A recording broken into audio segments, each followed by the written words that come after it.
¿Qué tal? Bienvenidas, bienvenidos. Mi nombre es Salvador Leal y esto es Análisis Viva, un repaso breve de los acontecimientos que afectaron los mercados financieros durante la semana que termina y un vistazo a lo que viene en la semana que comienza. El día de hoy nos acompaña Marco Oviedo, él es jefe de investigación para América Latina de Barclays. Marco, muchísimas gracias por acompañarnos en esta emisión de Análisis Viva. ¿Qué tal, Salvador? Muchas gracias por la invitación. Vamos entonces a comenzar con el análisis.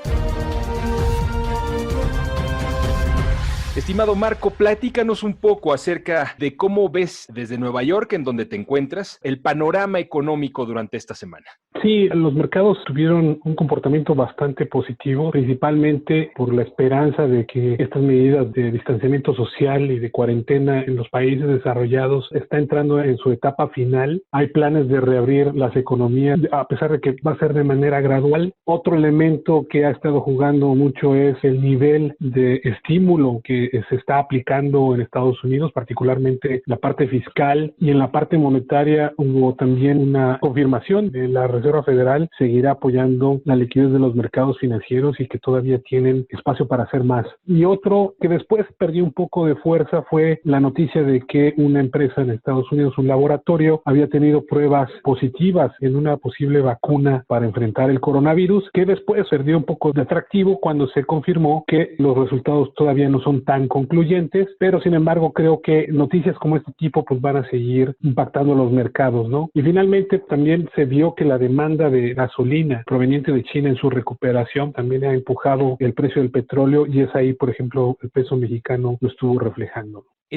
Justamente ahorita que nos platicas de los efectos hacia el mercado mexicano, ¿cómo ves ahora las perspectivas económicas o en esta nueva coyuntura, las perspectivas económicas de México en esta nueva realidad? Nosotros todavía estamos esperando una contracción de solamente 6.2%. Se publicó la encuesta de Citibanamex, donde tiene a la mayoría de los analistas, y el consenso ya está casi en 7.6. Ya nos quedamos en el lado optimista, por así decirlo, pero no hemos ajustado precisamente porque estamos esperando a ver más datos. Ya tuvimos información sobre cómo viene la producción industrial en abril en Estados Unidos, porque ya supimos cómo nos fue en el primer trimestre. La economía cayó 1.6 en términos trimestrales. El mayor impacto de la cuarentena, de los efectos negativos a nivel mundial del coronavirus se verán en México en el segundo trimestre. Nosotros estamos esperando una caída de 9%, que puede ser mayor, pero como te decía, ya tuvimos el dato de producción industrial de abril, cayó 13.7 la manufactura, que es el componente de la producción industrial de Estados Unidos que más se refleja y se correlaciona con la actividad económica en México, y eso nos hace pensar que la producción industrial, que se reportará como en 4 semanas en México, estaría cayendo alrededor del 14-15%, y con base con otros indicadores que son el del empleo, ¿no? El empleo cayó de manera considerable, 2.7% en abril, medido como los asegurados del IMSS, las ventas ANTAD, que también cayeron cerca de 22%, si mal no recuerdo. Todos estos indicadores nos hacen pensar que en abril sí veremos una caída importante histórica de alrededor de 10% en el IGAI, pero que es consistente con el 9% de caída en todo el trimestre, sobre todo porque el gobierno ya anunció un plan de regresar a actividades en varios sectores, particularmente el de manufacturas, que si las empresas, la mayoría de las empresas cumplen con los protocolos de higiene y de salubridad, podrían empezar a operar en junio, y entonces en junio empezaríamos a ver los primeros disparos verdes, ¿no? Los green shots que le llamamos, ¿no? De actividad, y eso nos permite pensar que lo peor lo veremos en abril, quizá algo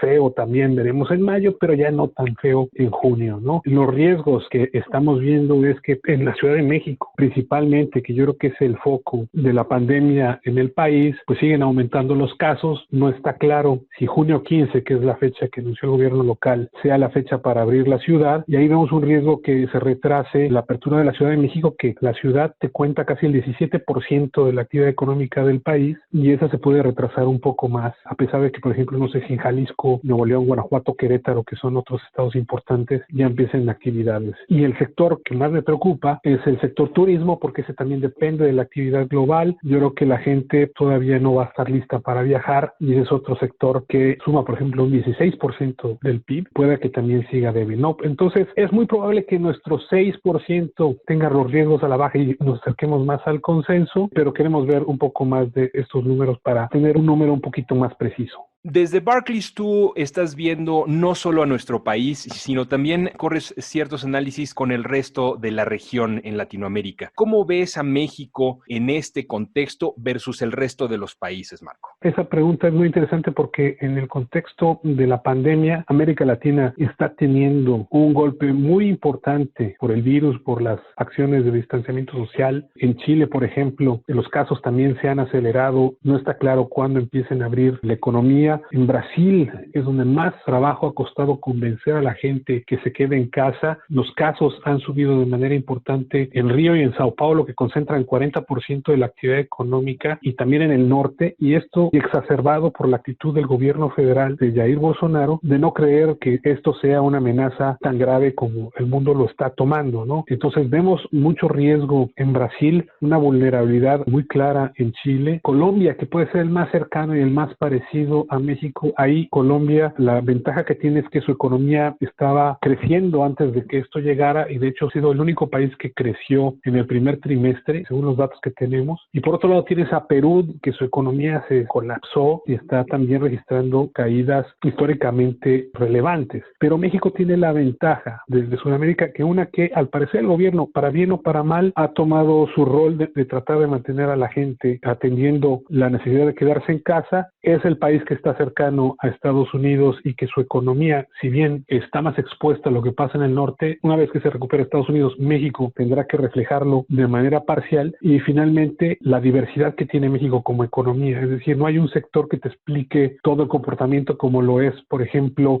en Perú la parte minera y de infraestructura, o en Ecuador el petróleo, y Colombia el petróleo también. En Brasil, donde también puede ser una economía más diversificada, pero es una economía cerrada y que depende mucho de la política que se aplique ahí, también se ve más vulnerable. Entonces México la estamos pasando mal, está pasando por un momento muy grave, pero nada diferente de lo que vemos en el resto de América Latina, y con la ligera ventaja que está cercana a Estados Unidos.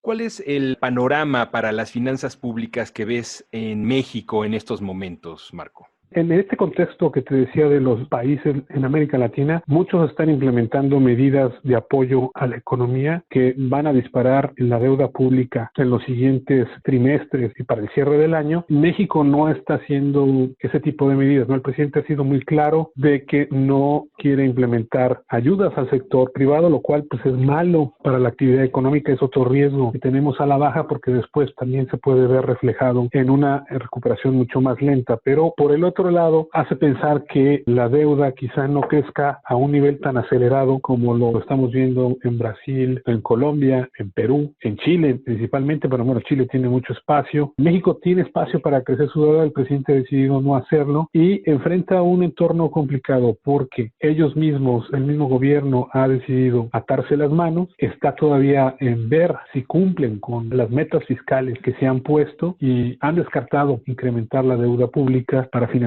posibles presiones al gasto. Entonces, sí podemos decir que quizá si la estrategia que están implementando les sale bien, pueden llegar a buen puerto, pero es una estrategia muy arriesgada que se puede reflejar en una caída en el ingreso de las personas mucho más profunda, que después impacte en sus mismos ingresos y que después se vean obligados precisamente a expandir el gasto a través de deuda, ¿no? Entonces, es una situación que en principio es algo que hay que darle seguimiento. Por ahora se ven las cosas relativamente bien, vamos a ver qué tanto impacta a la economía y vamos a tener un adelanto de esto también la próxima semana cuando Hacienda reporte el viernes sus números al mes de abril.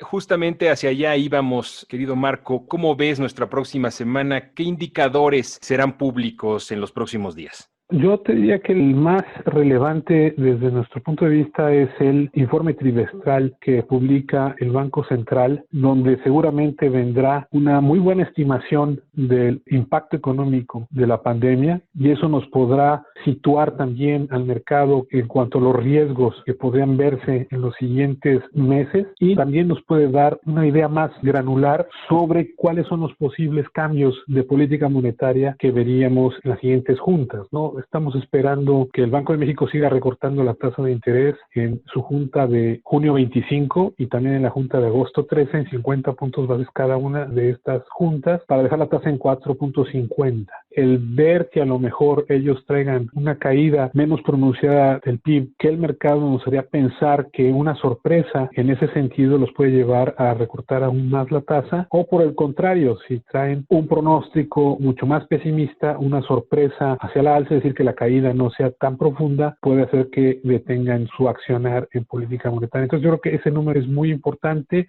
también ver el tono y qué riesgos que quizá no son evidentes para nosotros en este momento, pero para el Banco Central pueden ser una preocupación, también sería interesante conocerlos, ¿no? Hay otros indicadores que se conocerán la próxima semana, que es la balanza comercial al mes de abril. Ahí también veremos qué tanto se caerán las exportaciones manufactureras en ese mes y también pues nos ayudará a seguir tomándole el pulso a la economía. Y finalmente el indicador mensual de actividad de marzo, que ya nos dio un adelanto el INEGI con su indicador preliminar del PIB, pero ya será una confirmación de la caída que vimos en el primer trimestre.